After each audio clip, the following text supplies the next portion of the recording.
Erica mentions the use of cameras in monitoring a babysitter or a nanny. My question is, why use a camera to monitor a nanny or babysitter? Why even get to that point? Shouldn't there be a trust factor way before you hire the person and you bring them on into your home and even to look after your child? Absolutely, that's a good question and a good point. We all should be satisfied and know who's watching our children when we're not there, but unfortunately we see it in the news every day. Exactly. Where, you know, they trusted and knew the person, but it was a known person that committed the crime or act or whatever the case may be. Right. And actually, you know, you can go ahead and finish. No, please go ahead. You know, as I was doing the statistics and everything, it seems to be most of the crimes committed against children are relatives. They're their own family members. Exactly. So why are we so quick to turn to nannies? I think it's a cultural issue, no? You know, actually, if it's done properly, I know that we have a system set up with several daycares in the Orlando area where we do a pre-employee screening, and obviously all the background stuff that would go along with that, and do the best we can to either prove or disprove a fit nanny. And I think when a parent is paying for that service, they're a little bit more confident. And we're actually exposed to some legal issues if our investigation turns out to be wrong and something would happen. So, you know, it's a 10-step program that we go through verifying. So does having a nanny camera give the parent the complete, you know, peace of mind? I believe so. Under the right. If it's set up properly and the cameras are stealth and covert, at 90% success rate in terms of it working properly.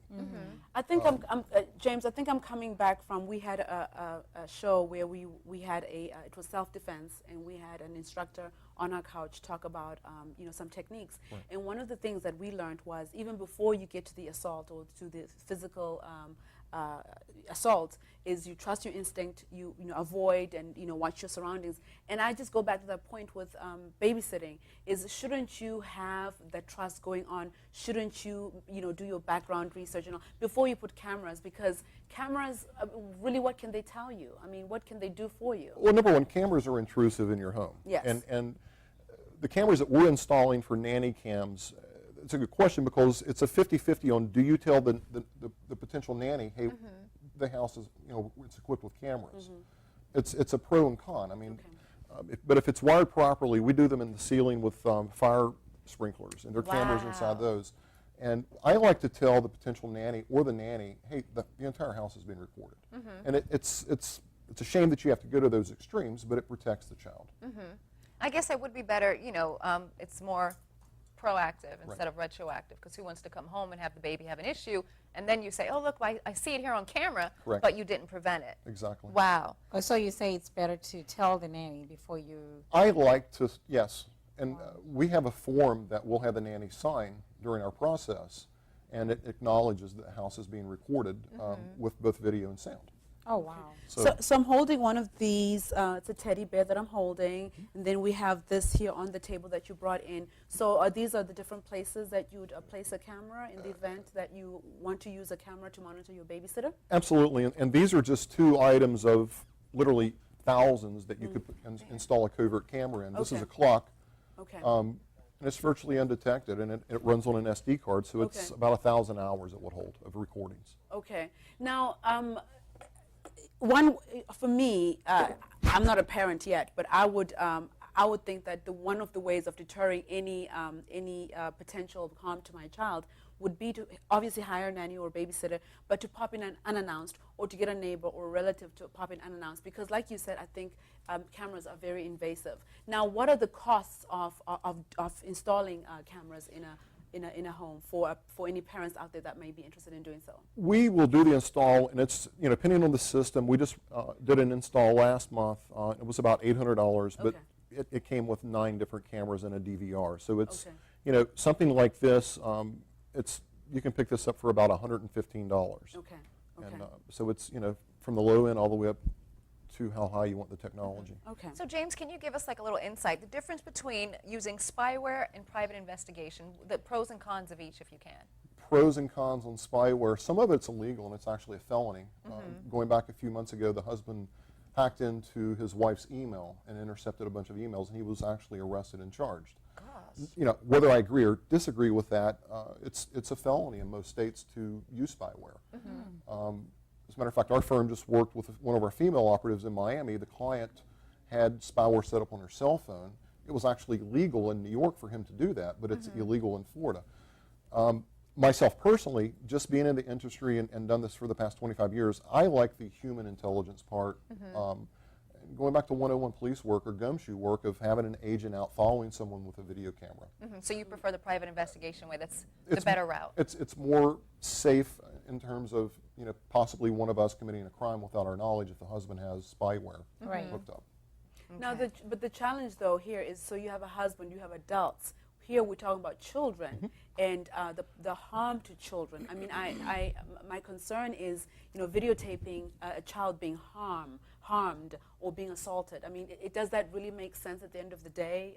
Or in the case that you brought up with Casey, where she goes missing and the child is dead, and how sad is that? I really believe that you need to take every measure to protect your child or our children today. And if it's, it's intrusive, yes it is, but I still think if you're on a nanny program, you need to do a complete background check to find out who this nanny person is, get references, and for goodness sakes, I mean, go to every extreme. And if it takes a video camera and setting it up for a week or two just to monitor how she's relating or he's relating to your child, I think it's priceless. And I think it's something we almost have to do to protect our kids. Now, how important is it for these devices in the home if something were to happen? Now you need to prove your case to who? Police? Or like, how important is saying, okay, I've got it on tape? Is that really necessary as evidence to prove my case? Well, I just my opinion, it certainly furthers your case because it's the video doesn't lie. Right. It's a permanent record as to what you've recorded and what the camera has caught, and it serves as your eyes. So, it's very hard to go in court as an opposing or a defense counsel to defend that person whether or not the tape was authentic. Okay. And it's really the best evidence. Okay. Okay. Now, I mean, obviously, you have to get on camera. They consent and their approval, right? That they're being taped or not. Yes and no. If it's something you're laying out in a contract for your potential nanny, and you're going to advise them that the house is being recorded, then you would do a consent form. In the state of Florida, I'm not an attorney, and I'm not giving you legal advice, but in our state, it is legal and permissible to video in the common areas, but not audio. Without notification to Correct. the person who's being videotaped? Yes. Interesting. I didn't know correct. that. Okay. Right, and I think they say, as you say, common areas, but you can put in the bedroom as long as if the services are going to be in the bedroom, per se, or? Yes, anywhere the child would have access to or the child would be, that's where you'd want to set up your tapes. Right, okay. Now, as far as some of the laws, and I know Erica had talked about it a little, some laws prohibiting. Why are they? Because I see the wisdom in that is the invasion of privacy. Why do you think that they're prohibiting that? And then what can parents do outside of cameras to monitor the nannies or babysitters? Other than a really good check and balance program, going back to the background checks and the full steps of the employee hiring process, a neighbor, certainly notify your neighbors that, hey, we have a nanny that's on board with us, and maybe get a neighbor to check in on the nanny a couple times a day until you see how it's going.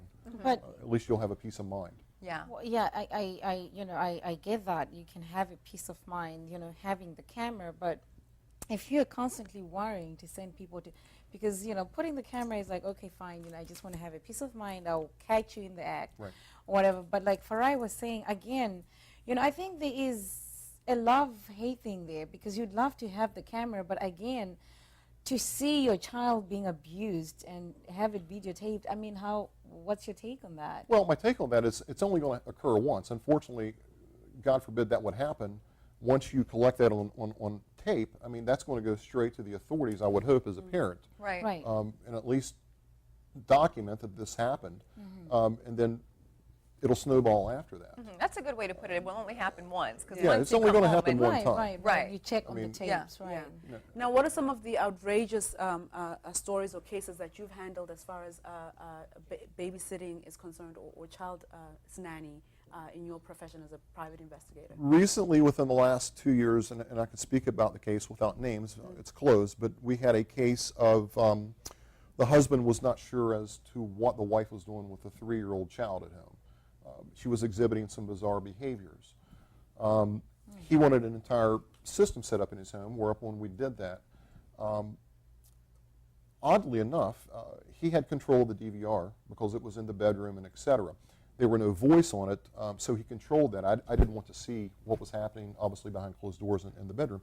But it was very bizarre. I was able to see some of the tape in court, and she would literally get up at 7 or 8 in the morning after he left for work, put the child in the stroller, and literally march backwards and forwards down the hallway. It was just a very bizarre case. As it turned out, she had some issues, whereupon she was possibly abused as a child. And she was literally, in her mind, protecting that kid by strolling the kid all day. So she wasn't abusing her own child? It wasn't really abuse, but it was certainly bizarre enough that it captured the attention of my client. Okay. And what happened was he came home from work early and saw her in going backwards and forwards in the window. And it was literally she was on patrol with this child. Okay. It was just bizarre. Right. But she never did anything to harm the child. Really, Well, not truly, no physically, physical no. abuse, Right. but that's pretty bizarre, and it could have led to other things if not captured. Got it. Right. That's weird. Yes, that's Right. that's Well, weird. things happen, and I guess, it's always good for us to know what's happening, especially when we're not there. So nanny cams, babysitting cams, whatever you want to call them, I think they're a necessary evil. I would like to know if anything was going on in my household and I could not be there. So thank you, James, for sharing Thank that you. insight. Thank you. And now you know, do you need a nanny cam? Hopefully not, but get it together. James can help you out. Stay tuned.